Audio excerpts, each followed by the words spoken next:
ऊंची ऊंची कोठा उठावेला दूल्हा है रामा। अरे ऊंची ऊंची कोठा उठावेला दूल्हा है रामा। यारी यारी लगावे फूल गेंदवा। हाँ सीताराम से बजो अरे यारी यारी लगावे फूल गेंदवा। हाँ सीताराम से बजो। घूमत घूमत आवे दुल्हन के दीदी हो।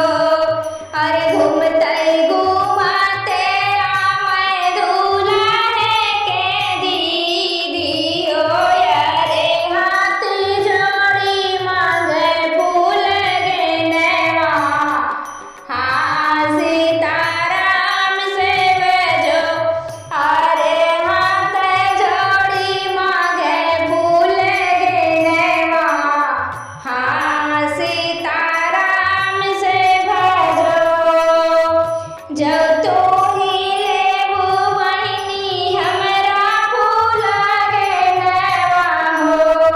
और जब तू ही लेबू बहिनी हमरा फूल गेंदवा हो।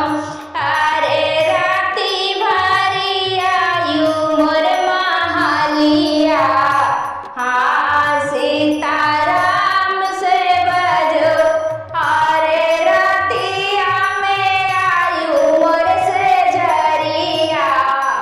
हाँ सीताराम से भजो। कैसे